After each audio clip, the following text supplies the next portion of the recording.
Esto es el podcast de Enrique Figueroa MX. Estas son unas cuantas palabras. El cine es una poderosa herramienta para la transmisión cultural. Las películas de ficción, los reportajes o los documentales nos permiten acercarnos de manera muy particular al complejo mundo de los seres humanos. Una película intenta presentarnos una historia para, a través de ella, comunicar un mensaje. El espacio y el tiempo, la imagen y la palabra, la realidad y la ficción, los conocimientos y los sentidos, todos estos son elementos que intentan influir nuestra vista, nuestros sentidos y demás sentidos, para así generar empatía en los observadores sobre la situación que viven los protagonistas de las películas. La llamada magia del cine nos ha ayudado a repensar los roles sociales, sexo, concepciones del honor y del patriotismo, a la vez que nos ha servido también para proclamar injusticias, explotación y los problemas que afectan a un determinado lugar del mundo, riesgos laborales y demás. Un elemento fundamental para comprender la influencia del cine en los seres humanos es sin duda la comprensión de la existencia de las neuronas espejo. Identificadas en los años 90 por Giacomo Rizzolatti, las neuronas espejo se ponen en funcionamiento cuando ejecutamos una acción, cuando vemos que alguien realiza el mismo movimiento. Se piensa que son estas mismas neuronas las que se relacionan de alguna manera con la empatía, es decir, las que nos ayudan a ponernos en el lugar del otro, pero no de forma abstracta, sino como dice Rizzolatti, sintiendo como él, lo que explica nuestra fácil identificación con las historias plasmadas en el cine. El cine es entonces un elemento muy importante para la difusión actual de la cultura, la creación de actitudes públicas y de ideas sobre la ciencia y la sociedad en general. Nos permite observar la vida como un todo. Moviliza al intelecto, al afecto y a varios sentidos a la vez, y a través de la empatía que se construye entre el espectador y las vivencias de quienes vemos en pantalla, es capaz de facilitar también una mejor comprensión del ser humano. El cine nos permite conocer mejor el mundo. www.enriquefigueroa.mx Festival Internacional de Cine Guanajuato. 24 cuadros por segundo. 24 ediciones de vida. Un espacio diseñado para ti. Vive una experiencia cinematográfica imposible de perderse. Del 17 al 26 de septiembre, en León, San Miguel de Allende e Irapuato. Toda la información en gif.mx. Guanajuato, vive grandes historias. Secretaría de Turismo. Muy buenos días, tardes o noches, amigos de Enrique Figueroa MX. Les saluda Enrique Figueroa Anaya. Y sí, estamos en una serie de 2 episodios que voy a estar haciendo aquí en el Festival Internacional de Cine de Guanajuato. Y pues bueno, les voy a presentar algunas de las voces. Le llamé justamente voces del Festival Internacional de Cine de Guanajuato. Y pues vamos a empezar hablando justamente de a quién está dedicado esta edición número 24, que es Ernesto Herrera, cofundador e incansable promotor del cine en México, quien lamentablemente falleció en estos días por las circunstancias que ya conocemos y que a todo mundo ha cambiado la vida. Y tengo nada más y nada menos que a mi lado, y aquí en la calle, en la banqueta, en las rejas, a Jesús Herrera, su hermano, y también curador de esta exposición fotográfica que da inicio a las actividades aquí en León, Guanajuato. Jesús, me da mucho gusto saludarte. Hola, mucho gusto. Buen día. Oye, pues bueno, antes que nada lo sentimos mucho y pues bueno, agradecido por celebrar la vida de Ernesto, y cuéntanos un poquito cómo fue el abordaje para la muestra fotográfica que muestra, valga la redundancia, todo el gran trabajo que hizo Ernesto en el festival y a lo largo de su vida. Sí, pues en primera instancia fue difícil como tener todo lo que ha hecho a lo largo de tantos años, desde sus inicios aquí en León, Guanajuato. Entonces la exposición se dividió en 2 partes. Los inicios en León, que es en diseño gráfico, editorial básicamente, y luego pasando por Guanajuato, por el despacho de Zona Gráfica, y después en la última etapa con el Festival Internacional de Cine. Es una exposición cronológica desde sus inicios hasta llegar al año pasado, donde él realizó la última imagen del Festival Internacional de Cine, pasando por instalaciones, escenografía de teatro, editor de libros, instalador, director de videos, él siempre realizaba el cine minuto del Festival de Cine. Él se encargaba de toda la imagen del festival y era incansable, ¿no? Hasta desde el montaje, estar viendo que se ponga la mampara, que esté bien el brandeado, hasta dirigiendo el video, y también la instalación de la inauguración, por ejemplo, ¿no? Desde el opening, pues, o sea, el show, cómo iba a empezar el festival. Sí. Es decir, estaba en todo. Y era incansable, workaholic en el mejor de los sentidos. y no era de que hoy vamos a hacer cosas, sino que ya, o sea, ya. Era así, siempre estaba corriendo y siempre tenía la siguiente idea para el siguiente día o para la siguiente hora. Jesús, platícame un poco, y vamos a estar caminando, un poco de la portada de la exposición y del título.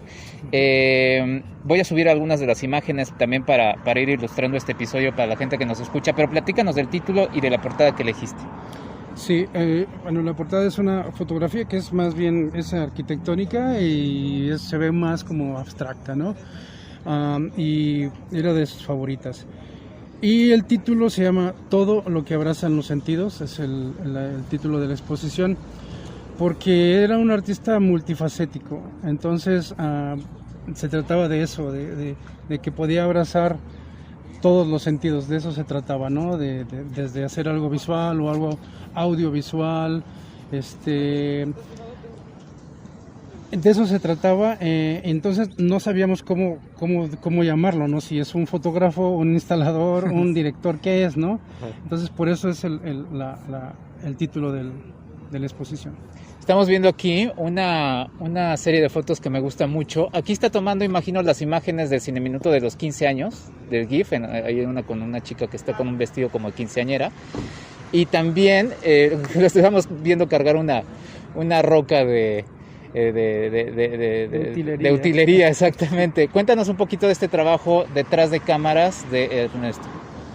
Sí, ese fue para el cartel, no me acuerdo ahorita en qué número es, pero bueno, se trataba de que iba a ser la actriz iba a estar sentada en una roca que salía del mar. Entonces todo iba a estar inundado hasta llegar al Teatro Juárez, que en ese momento era nuestro recinto principal. Y bueno, todo se hizo con ¿cómo se llama? Green screen, perdón. Y entonces se utilizó una piedra para que ella se sentara, de utilería, obvio, pero se veía súper real. Entonces hay una foto donde Ernesto está cargando la piedra, pero se ve como que es real, ¿no? Sí. Bueno, platícanos del Teatro Juárez, que además, y también vemos imágenes del teatro, que era uno de sus espacios favoritos, ¿no? Sí, era el escenario más espectacular desde siempre, y entonces se podía vestir todo, el edificio es espectacular, es súper bonito. Hay un cambio increíble desde la fachada, arquitectónicamente hablando, adentro, ¿no? Que todo el decorado es morisco. Pero bueno, entonces el teatro tiene unas escalinatas increíbles que pues para el festival era el recinto, ¿cómo se llama? Idóneo, vamos a decirlo, idóneo para eso. Entonces también se innovó en ese sentido porque nunca se había vestido todo el edificio de esta manera, ¿no? Con alfombra roja, con pendones, y también era muy socorrido por la gente. Siempre teníamos muchísima gente, bueno, hasta que la pandemia llegó, ¿no? Sí. Pero bueno, en general era el mejor escenario que teníamos para el festival. Jesús, sé que esta pregunta igual es un poco difícil, pero ¿cómo lo recuerdas como hermano a Ernesto? Sí, es difícil. Para mí es difícil separar. Sí, claro. Porque trabajamos toda la vida juntos. Y digo toda la vida, es así, es en serio. Porque bueno, somos hermanos.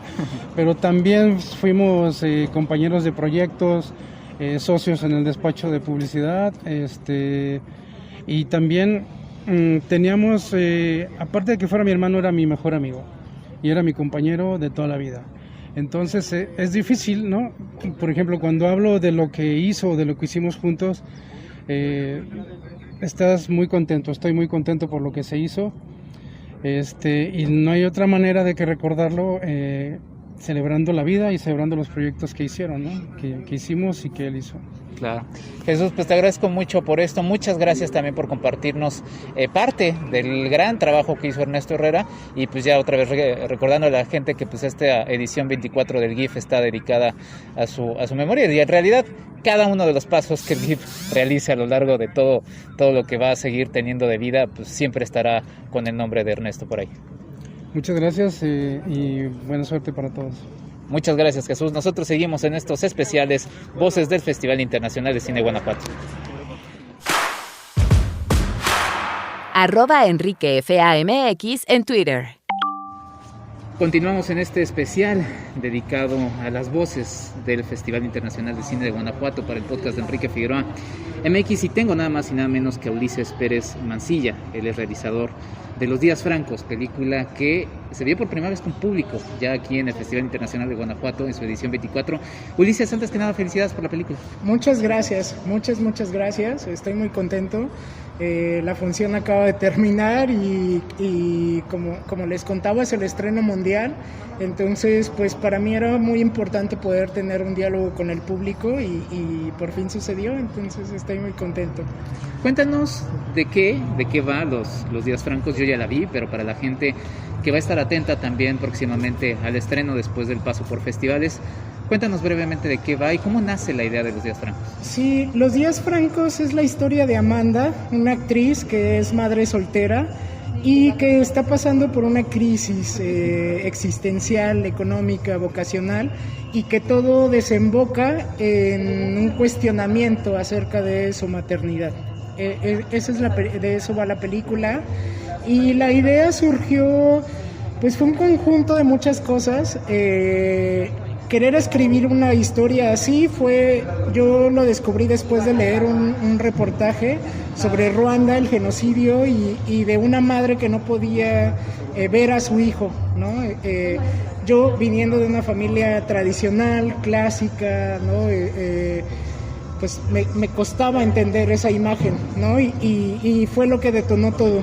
Después, pues bueno, vino a adaptar una historia así aquí en México, ¿no? Quitar ciertos elementos y empezar a trabajarla. Algo que siempre tuve claro fue que quería que ella fuera actriz, principalmente porque, como también les conté, yo, pese a que es mi ópera prima, tengo 15 años trabajando en películas, en el cine nacional.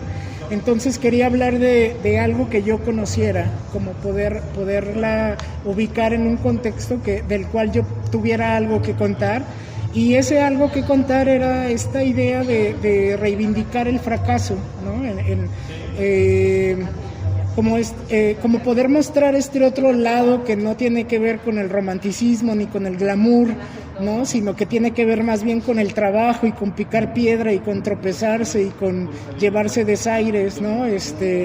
Y me parecía muy bonito poder como que esa crisis de maternidad existencial caminara paralelamente a esta otra crisis vocacional generada por pues eso, por un sistema, ¿no? que no te permite avanzar a veces. Sí, bueno, tocas varios elementos. Si quieres vamos a empezar por justamente, ¿no? La deconstrucción del núcleo tradicional de la familia, ¿no? Porque partes ya de una familia pues ya rota, porque no vemos, por ejemplo, al padre, no sabemos nada de él, y de todas maneras la sigues deconstruyendo, ¿no? Cuéntanos de lo divertido que debe haber sido este proceso, sin revelar nada de lo que va sucediendo, obviamente, hacia el final. Sí, pues nada, tenía ganas justo eso, de romper esta... También creo que fue algo muy generacional, como muy de la época. Yo tengo este proyecto me llevó más o menos 5 años desde que lo comencé a escribir, y en esos 5 años, pues nada, el mundo ha cambiado radicalmente, ¿no? Y yo mismo individualmente tenía esta necesidad de abrir, ¿no? De romper con estos lineamientos. Yo mismo llegué a la edad en la que de pronto yo era un niño y mi mamá era una adulta, y ahora yo tengo la edad que mi mamá tenía en aquel entonces y digo, yo solo veía ahí, ¿no? Pues eso, una heroína que lo podía todo y Dios mío, si ella tenía en ese momento los conflictos existenciales que yo tengo a esta edad, ¿cómo era vivir eso, no? O sea, partí de eso, partí de imaginar cómo serían las vidas, ¿no? de mis personas cercanas, ¿no? De mis tías, de mis amigas, y empecé a vivirlo, ¿no? A través, por ejemplo, pues de mis amigas que comenzaron a tener sus hijos y a entender que no era nada fácil ser mamá y que se valía, por supuesto, querer tirar la toalla en algún momento, ¿no? Y que más bien es un tabú no aceptarlo, ¿no? Entonces, pues de ahí vino y un poquito al momento que yo quise abordar esto desde un melodrama, me parecía interesante proponer cosas nuevas y diferentes, y entre ellos fue eso, como el rol de la madre tradicional, sumisa, sacrificada que tenemos por tradición en el cine mexicano, poder pues irnos al otro lado, ¿no? Y empezar a cuestionar ¿por qué tenemos un término de madre soltera para la madre que tiene un hijo que no está casada?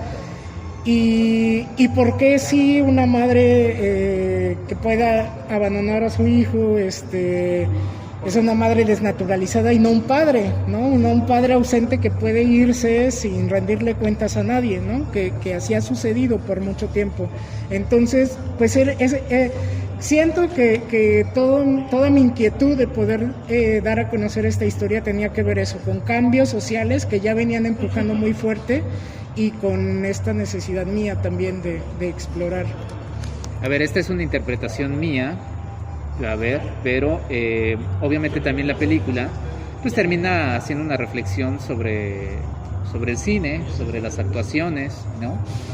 Y las primeras dos escenas que observamos en la cinta son a los dos personajes, por así decirlo, centrales, que son Amanda, la madre, y Nico, el hijo. Y los dos están en dos tipos de actuaciones. Sin embargo, están comunicando algo para lo que se prepararon, entrenaron, pero los dos están comunicando algo muy diferente. ¿Cuántas caras, y tampoco nos digan nombres, no te has encontrado justamente en donde justamente se refleja eso, esa dureza y esa rudeza también de un proceso que también dejas muy duro, que es el de abrirse paso en el cine, ¿no? Aquí en específico el tema de las actuaciones, ¿no? Pero eso es toda la cadena de valor, ¿no? Sí. Pues yo eso, quería hablar pues del otro lado, ¿no? De que normalmente esto se cuenta, bueno, la historia de los actores, del cine, ¿no? Desde el lado del triunfo, ¿no? Desde el lado del romanticismo, del glamour, ¿no? Normalmente justo las historias de actrices en Hollywood las vemos padecer igual los 1000 casting, pero al final la protagonista gana el Oscar, ¿no? Y ahí vienen otra vez estos mensajes de éxito, ¿no? De que el éxito está en algo muy concreto, que es alcanzarlo. Y pocas veces explora la realización por sí misma, de simplemente estar haciendo lo que te gusta hacer, ¿no? De que por ahí está esta frase de que la vida es eso que sucede mientras esperamos cosas que nunca pasan, ¿no? Que nunca van a pasar. Y por ejemplo, pues nada, este medio es cruel. Este medio, o sea, por un caso de éxito hay miles que no, y eso no significa que esos miles no disfruten de hacer su trabajo, ¿no? Que no encuentren una realización en una obra teatral escolar, ¿no? En un centro cultural, dando clases, entonces parte de lo que descubre Amanda es eso, que no necesita perseguir esta fama o esta idea de que la realización viene con la taquilla, con los aplausos, con los premios, ¿no? Sino con, pues eso, con estar a gusto con lo que haces. Muy bien, Ulises. Pues bueno, seguramente en un futuro podremos seguir ahondando más en la película. La idea también de estas charlas es que se abra apetito a más, porque Pues ni modo, escuchas, le voy a hacer 2 preguntas que no quiero que escuchen la respuesta porque justamente son parte de la trama. Pero bueno, ¿dónde pueden seguir el tema y el paso de los días francos, Ulises? Bueno, de exhibiciones, sí, tenemos todavía 2 funciones presenciales más aquí en el Festival de Guanajuato. Una el 23 de septiembre en San Miguel, la otra el 24 en Irapuato, y tenemos nuestra función en línea el 25 de septiembre, que es el próximo sábado, y tenemos una función en la Ciudad de México en el Festival Mix, en la Cineteca Nacional, que aún no conozco bien la fecha, pero parece que será como la primera semana de octubre. Muy bien, pues muchas felicidades, Ulises, y mucho éxito con la película. Muchas gracias. Nosotros seguimos con esto, que es, no digan, ay, qué malvado eres, ya luego les explicaré por qué. Pero bueno, seguimos en esto que es Voces del Festival Internacional de Cine de Guanajuato en su edición número 24. Ya regresamos. Es que te quería preguntar. @Enrique Figueroa MX en Facebook y en Instagram. Hablemos de diseño y construcción con el arquitecto Jorge Figueroa Márquez. Por el año de 1787, todavía era posible admirar el majestuoso espectáculo de la Ciudad de México asentada en el lago. Se podían distinguir las cúpulas de las iglesias, las grandes calzadas, las acequias y canales que todavía quedaban en la ciudad, la cual se conformaba básicamente en 2 zonas, una perfectamente cuadriculada, con calles anchas y rectas, y otra que la rodeaba, con calles y callejones retorcidos y desordenados.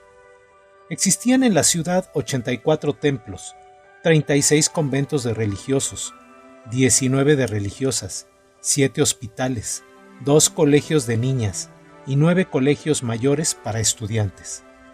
Sin embargo, también había montones de basura y el olor fétido de los pantanos provocaba taparse las narices. Una larga fila de carretas, carretones y asnos cargados indicaban que era la entrada a la garita de Peralvillo. Se podía distinguir el portal de las Flores, el edificio de las casas consistoriales y el Parián, con su forma más o menos rectangular y con sus 8 accesos, 3 hacia la catedral, 3 hacia el ayuntamiento, 1 hacia el palacio y otro hacia el portal. La claridad de la atmósfera permitía a lo lejos distinguir los 2 acueductos que surtían a las fuentes de la ciudad, el castillo de Chapultepec y el lejano poblado de Tacubaya. No todo era belleza en la ciudad porque los malos olores provenientes de las acequias asolvadas, de las pocilgas y de los orinales públicos generaban un ambiente insoportable. A menudo había que ir esquivando los grandes hoyos, los lodazales, los montones de basura y sobre todo estar atento al grito de ¡agua va!, que como ahora sabemos era cuando de los edificios se tiraban los orines de las basinicas al exterior, hacia la vía pública.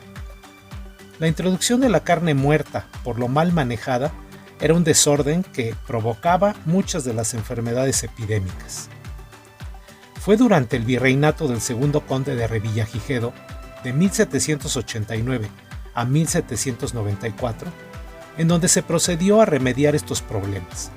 Se quitaron los puestos de la Plaza Mayor, ubicándolos en la Plaza del Volador. Se nivelaron las calles, se pusieron banquetas y empedrados nuevos. Se quitó el muro que rodeaba el atrio de la catedral y se construyó una gradería, evitando que el público siguiera entrando en el templo atravesando un desmedido cercado, tropezando con huesos y calaveras y viendo los cadáveres casi sobre la tierra. Además, se instaló la cañería que llevaría el agua a las 4 fuentes instaladas en la Plaza Mayor. También se quitaron la horca y el busto de Fernando VI. Revillagigedo, junto con el arquitecto Ignacio de Castera, coincidieron en hacer de la ciudad una ciudad cómoda, útil, bella y funcional, y acordaron poner en práctica un plan general de urbanización. Centralizaron las obras, las desligaron del ayuntamiento y por primera vez el espacio urbano se tomó como un todo y se enmarcó dentro de una política urbana integral. Virrey y arquitecto fueron transformando la imagen de la ciudad. Se organizó el servicio de limpieza, extendiéndose hasta los 4 barrios indígenas y se propuso el alineamiento de calles y edificios. El arquitecto Castera presentó un proyecto que es considerado como el primer plano regulador de la Ciudad de México. En estos años, no solo cambió el aspecto físico de la ciudad, sino que también se modificaron los usos y las costumbres. Se establecieron lugares y formas para tirar la basura, para limpiar las acequias y hasta para descargar el vientre. La ciudad había cambiado. La pensión impuesta de 3 reales sobre carga de harina que se introdució a la ciudad había permitido colocar 1,128 faroles. Ya no había animales sueltos por las calles. Un bando prohibía que los perros caminaran sin freno, que se sacaran caballos y mulas a bañar y limpiar en ellas, que los amarraran a las paredes de las casas y sobre todo que los pararan sobre las banquetas. Además, se prohibió que las vacas de leche y sus crías anduvieran sueltas por las calles, especialmente de noche, alimentándose de porquería, espantando a la gente y aún causando desgracias con su encuentro. Así era la ciudad en la postrimería de la Nueva España. Muy pronto, México. Hasta la próxima. Hablemos de diseño y construcción con el arquitecto Jorge Figueroa Márquez. Sigue a Marc y Mazá en @marquiamx en Facebook y en Instagram. www.enriquefigueroa.mx. Y regresamos a este episodio en donde estamos hablando con algunas de las voces protagonistas del Festival Internacional de Cine Guanajuato en su edición número 24. Y estoy con Juan Salvador Ibarra, quien acaba de ganar el segundo lugar con su documental Memoria Sumergida en el concurso de identidad y pertenencia. Juan Salvador, muchas felicidades. Primero, estás muy emocionado. Sí, claro, siempre es bueno que se reconozca el esfuerzo de un equipo y de un proyecto. Y pues emocionadísimo por obtener un resultado como este en un festival tan importante como el GIF. Retratas la historia de Chupícuaro, esta población que vive un éxodo, y tú estás hablando con esta generación de gente que todavía recuerda a través de sus palabras y mantiene vivo justamente este sitio. Cuéntanos un poquito cómo te acercaste a retratar la historia de Chupícuaro. Bueno, pues curiosamente los personajes de ese pueblo, las personas, las señoras, son mis tías abuelas. Entonces siempre hubo esa conexión, siempre hubo ese desarrollo narrativo y conocía pues toda esa historia que llevan cargando. Entonces, pues lo que tengo de vida es el tiempo que tengo de conocer la historia. Bueno, justamente estos personajes que ya nos relatas, tus tías abuelas mencionan una frase que a mí me impactó mucho, ¿no? Que fue: despelucaron a Chupícuaro y Chupícuaro se dejó, ¿no? Para ti era importante justamente pues dejar el testimonio de ese éxodo muy duro, ¿no? Sí, siempre que dejas un lugar pues se siente algún apego emocional, pero cuando se borra ese lugar, cuando deja de existir, pues la memoria o el recuerdo es lo único que tienes para volver a revivir esas vivencias. Bueno, citaste al final en tu charla de agradecimiento, antes de que se dieran a conocer los ganadores, una frase que me gustó mucho, y platícanos un poquito de tu relación justamente como realizador con el cine, la importancia del mismo, y pues justamente esto, identidad y pertenencia, que es lo que da nombre a este concurso, que pues es corazón del GIF. Yo pues inicié mi transcurso, mi historia en cuestión cinematográfica precisamente con identidad y pertenencia. En mi primer año de universidad me acerqué al grupo que estaba realizando pues el proyecto en ese entonces, y pues me invitaron, me dijeron que iba a participar pues ayudándoles en algunas cosas, y así fue hasta mi último año de carrera. Entonces, con esta sería mi cuarta participación, que en realidad fueron 5 años, pero 4 participaciones. Y pienso que el cine siempre es pues un reflejo de la realidad, y en este caso en documental pues es un registro de lo que va aconteciendo, y si uno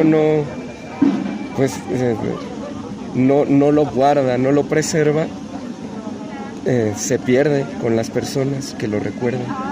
Juan Salvador Ibarra, muchas gracias, muchas felicidades de nuevo por el reconocimiento y mucho éxito con tu carrera. Sí, muchas gracias y un gusto. Oye, ¿dónde podemos seguir, por cierto, el camino del documental, por si la gente quiere luego volver ahí? Sí, en nuestras redes estamos como M Sumergida, Twitter igual, M Sumergida, y en Facebook como Memoria Sumergida. Sí. Muy bien, pues ahí está, muchas felicidades, Juan Salvador, y bueno, nosotros continuamos en esto que es Voces del Festival Internacional de Cine de Guanajuato 2021. Muchas gracias y mucho éxito. Gracias. @EnriqueFAMX en Twitter. Y regresamos a este último segmento del podcast de Enrique Figueroa MX en este primer episodio de las Voces del Festival de Cine de Guanajuato. Y estoy con Guillermo Magareños y con Tania López, realizador y protagonista de Los Hermosos Vencidos. Guillermo, bienvenido, qué gusto saludarte. El gusto es mío, muchas gracias. Y Tania, bienvenida. Muchas gracias, ¿qué tal? Oye, pues cuéntanos un poquito de tu película para la gente que pues, no la ha visto, obviamente. Un poquito brevemente de qué va, yo ya la vi, pero bueno, para arrancar la charla. Pues es una película que cuenta la historia de cómo se conocen dos personas mientras trasladan un cadáver por encargo. Son dos personas que tienen la misión de llevar hasta un punto dado un cuerpo que no saben quién es ni saben nada de él. Ellos dos tampoco se conocen. Y la película, aunque parte de esta premisa policíaca, se centra sobre todo en esa relación de conocimiento de ellos dos, ¿no? Tiene como cosa peculiar que fue rodada sobre un guión de 30 y pocas páginas, aunque es una premisa pues muy de ficción, como te estoy comentando. La apuesta fue siempre hacer una historia de ficción rellena de un material lo más documental posible. Entonces yo les pedí a ellos dos que más que representar ser otra persona diferente a la que son, fueran ellos mismos, que dejáramos que ese proceso de conocimiento, de conocer a otra persona, de encontrar a un amigo, en definitiva, se fuera dando en la realidad, y que yo iría detrás adaptando la película a lo que fuera sucediendo, ¿no? Esa fue siempre un poco la apuesta para lograr colocar la película en ese terreno fronterizo entre la ficción y el documental, que me parece especialmente estimulante. Tania, platicabas en el Q&A de la película que no esperabas ser protagonista de la película. ¿Cómo llega a ti esta historia y cómo te llega esta noticia y cómo fue la aventura? Bueno, pues en realidad cuando Guillermo me dijo ya está el guión listo, sí fue así, pues un poquito como enfrentarme yo con este reto y te comento que le dije a Guillermo, oye, si tú sientes que yo no logro dar el ancho, si tú sientes que yo no logro como dar lo que tú quieres, siente toda la confianza de decírmelo. Y él me dijo, no, yo estoy seguro que tú eres esa persona y yo estoy seguro que lo vas a representar muy bien. Para mí fue, pues, como ya dije, todo un reto, pero justo en el camino fue encontrando como la diversión y también el estrés, los nervios, miedos, y sin embargo cuando vi el resultado me sorprendió bastante, ¿no? Como hacia dónde lo llevó Guillermo y lo que quería en realidad de mí, y realmente pues intenté darlo pues al 100, ¿no? Siempre al 100 y con muchas dudas también de si lo estaba haciendo bien, pero avanzando de cualquier manera. La película tiene muchas cosas que me llamaron mucho la atención, Guillermo, y platícanos quizá para empezar del aspecto visual. Primero el formato que elegiste para la película y también el abordaje, porque vas contando varias historias, ¿no? Dentro de esta road trip, en esta road movie, ¿no? Bueno, por empezar por el final, lo que uno intenta, lo que yo modestamente intento es construir historias lo suficientemente sintéticas e incluso escuetas para que permitan que el desarrollo de todo lo demás, ¿no? Una película no es solo la historia es un andamiaje, pues que bueno, llevamos contando historias desde tiempos muy remotos, ¿no? Muy difícil renunciar a ese elemento, pero la idea es que la historia no se lo coma todo, más que narrar un montón de cosas muy rocambolescas, que sirva como un esqueleto, como una estructura que sostenga, como dices tú, todo lo demás y el resto de temas o de aspectos en los que la película intenta expandirse, ¿no? En términos estéticos, que era lo primero que me preguntaba, nosotros nos inventamos una palabra un poco entre yo y el fotógrafo, un concepto que era el expresionismo documental, un poco en consonancia con el planteamiento interpretativo que teníamos. Nosotros lo que hacíamos era tomar los elementos de la propia realidad más que ponerlos en ella. Tampoco hubiéramos tenido los medios para hacerlo, ¿no? Por eso digo siempre que la pobreza, la escasez de medios forma parte del lenguaje, pero nosotros lo que hacíamos era tomar los elementos de la propia realidad y deformarlos, retorcerlos, llevarlos eso hacia los expresionistas, buscando pues expresar una cierta sensación en función del momento de la película, o pues capturar esa palabra que es la más difícil de decir, ¿no? Hay quien dice pues verdad, que suena así muy tal, yo prefiero decir misterio, ¿no? Intentar combinar los elementos de la realidad buscando que algo del misterio inherente a la vida pueda aflorar fruto precisamente de esa manipulación, ¿no? En mis notas tengo muy marcado, Tania, que me gustó mucho tu presencia en la película. En la pantalla la verdad es que todas las partes en las que estás presente me gustaron mucho, y tu personaje, cuéntame un poquito del desarrollo que tuviste, qué fue lo que iba saliendo también de este personaje, que de los dos, el otro es interpretado por Diego Calva, pues sí hay mucha rudeza y bueno, ahorita entraremos al asunto de los diálogos, ¿no? Pues bien, creo que la misma historia ayudó o va muy de la mano justo con la construcción del personaje en conjunto con Diego. Como al principio un poco herméticos los dos, eso en la vida real también lo era, y conforme fue pasando el tiempo, tener un poquito más de confianza entre los dos para llevar como ya a otro nivel, ¿no? Pues de amistad que fue surgiendo en la película. Sobre estas partes fuertes, créeme que también para mí en lo personal emocionalmente lo fueron, pero sin embargo como cuando vi el resultado vi que eran súper claves, ¿no? Súper claves y pues muy emotivas. Y Guillermo, platícanos también, otra vez hablando del personaje Tania, muchas de las escenas en las que ella está sola, visualmente la parte del escenario es muy impresionante, ¿no? Me acuerdo de una en la que pues, hay una situación con una herramienta a que le pasa al personaje que van cargando, y hay un risco con un arbolito, ¿no? O otra escena en donde hay una cruz, ¿no? Otra escena, siempre estos paisajes que... Cuéntame un poquito cómo ibas manejando eso, y porque también Diego tiene otro tipo de paisajes, vas contando quiénes son estos personajes con esto, ¿no? Bueno, efectivamente el entorno es el otro elemento fundamental a la hora de abordar una película, tanto lo que transmite un espacio, digamos, en conjunto, digamos, en un plano general, como los distintos elementos que el espacio puede darte. La película tiene un tratamiento bastante fragmentario, de ahí también el empleo del 4/3, ¿no? Para ayudarnos a partir la realidad en imágenes independientes sin tener que trabajar con el espacio en 360 todo el rato, y un poco algunos de los espacios fueron de lo primero que yo tuve claro que tenían que ser ahí, por ser eso, parecerme que tenían elementos expresivos muy interesantes, y más allá de ahí un poco la apuesta general fue buscar un contraste que a mí se me hace muy, muy, muy mexicano por otra parte, entre la megaestructura a veces impersonal y hasta agresiva, el mundo de los no lugares, de las autopistas grandes, de los trailers grandes, de los puentes de carreteras gigantescos, y luego una belleza natural a veces exuberante y a veces incluso inclemente por lo exuberante como México la tiene, ¿no? Esa coexistencia entre esas megaestructuras desarrollistas a veces inhumanas o agresivas para el individuo, y esa naturaleza a veces también agresiva por lo exuberante, pero que un poco es estéticamente todo lo contrario. Ese era también un contraste que nos interesaba mucho trabajar. Sí, bueno, yo manejo también de esa tensión, y en estas escenas con los trailers y eso, hay una en la que el personaje de Diego Calva está sobre el acotamiento de una carretera, y hay una serie de trailers, pues uno, no sé si me remitía a los hermanos Lumière con esa escena de la locomotora, ¿no? Pero pues sí da miedo, da cosa. ¿Cómo fue filmar esa escena en particular?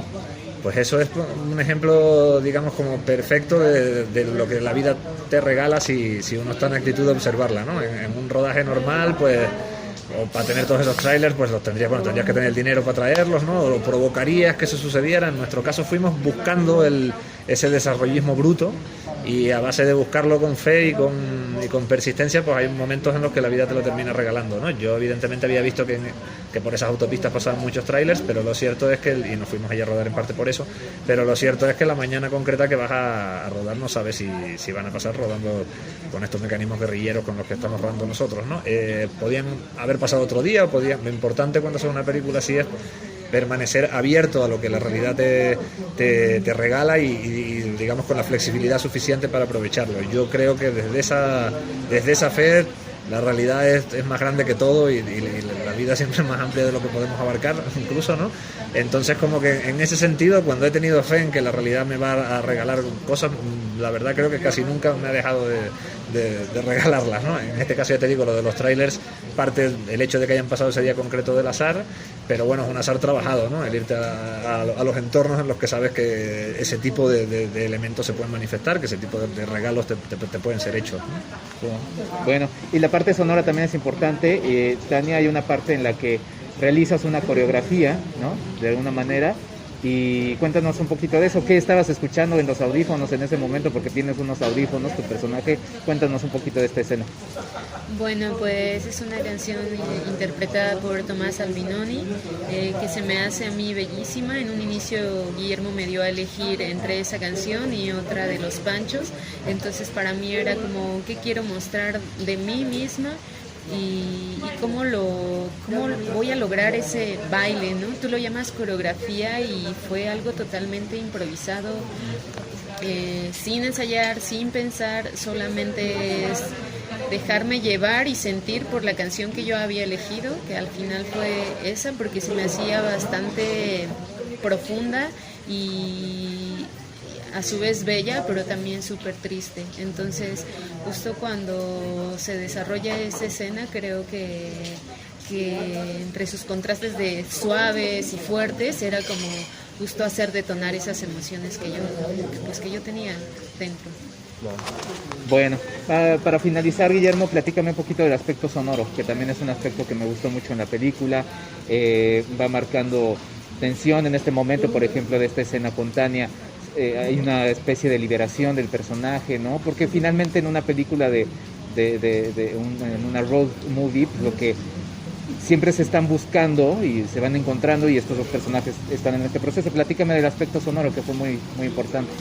Me gusta mucho que hagas esa pregunta porque es un aspecto muchas veces olvidado del proceso cinematográfico. Para mí es fundamental, o sea, para mí el sonido directamente es la mitad de la materia física que es una película, y además una mitad especialmente estimulante, porque yo siempre digo que a diferencia de la imagen no lo ves, ¿no? Si yo te enseño una imagen, tú eres consciente de que la estás viendo, pero los sonidos que escuchamos no siempre eres consciente de que lo estás escuchando, y ese poder subconsciente del sonido, pues eso es un poder muy grande, ¿no? En el caso de la película, la apuesta central era pues estar en consonancia con la propia apuesta estética que te comentaba, con el sonido hacer lo mismo, tratar de agarrar los propios sonidos de la realidad y retorcerlos, es decir, no, digamos, si íbamos a una carretera con trailers, pues yo sí me preocupaba en que ese trailer fuera un trailer mexicano, no uno de biblioteca, y el que es, y que tratar de obtener del sonido directo lo más posible, y lo que no, pues lo que hubiera que recrear, siempre con un espíritu de mucha lealtad a la realidad como punto de partida, y a partir de ahí, pues una vez más el retorcerlo, ¿no? El sonido luego muchas veces tiene algunas obligaciones directamente narrativas, hay cosas de la historia que se entienden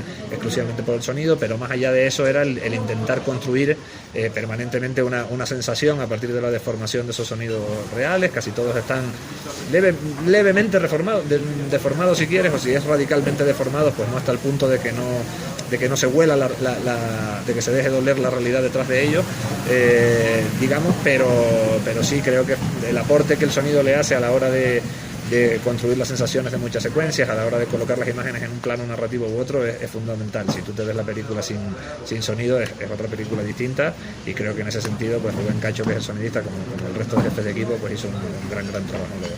Sí, la verdad es que todos hacen un gran trabajo.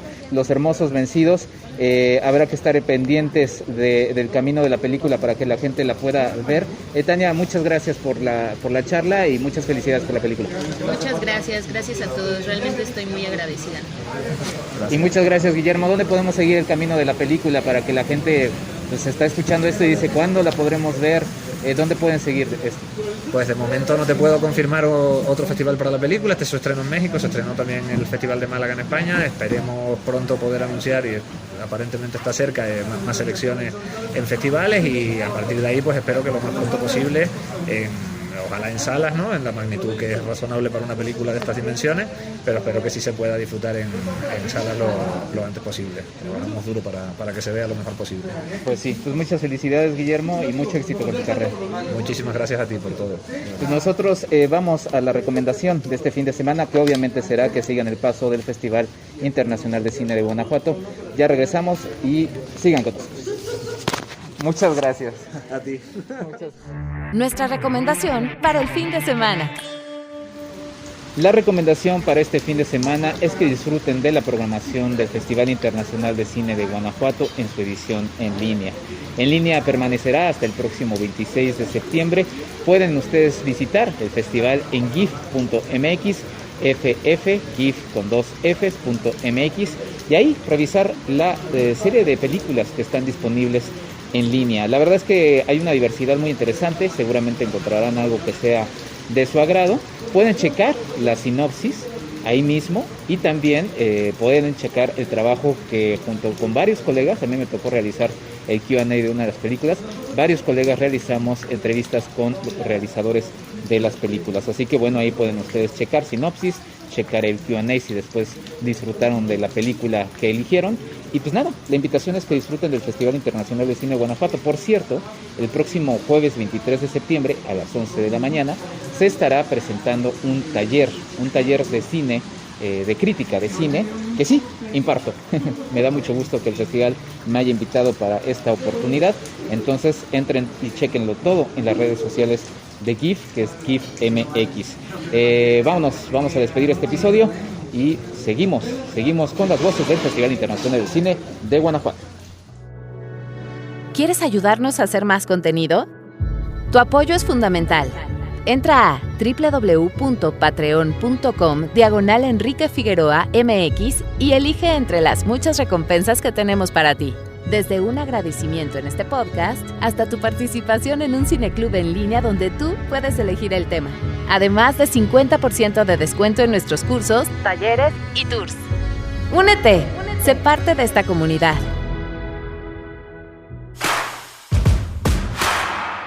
@Enrique Figueroa MX en Facebook y en Instagram. Y así acaba este episodio dedicado al Festival Internacional de Cine de Guanajuato, uno de 2 episodios que estaré sacando en esta semana para la gente que lo escucha cuando se lanza. Saludos a la gente que está en el futuro, y pues nada, disfruten de estos 2 episodios, voces del Festival Internacional de Cine de Guanajuato. Muchas gracias a mis Patreon, muchas gracias a Claudia Villegas, muchas gracias a Alicia Plácido. Ya saben, si les gusta esto que se realiza por acá, compartan. Si les gusta muchísimo, sean Patreon en patreon.com/Enrique Figueroa MX. Sigan toda mi cobertura del Festival Internacional de Cine de Guanajuato en Cinematempo principalmente, pero también en www.enriquefigueroa.mx. Sin más, yo soy Enrique Figueroa Anaya y nos escuchamos en un próximo episodio. Hasta la próxima.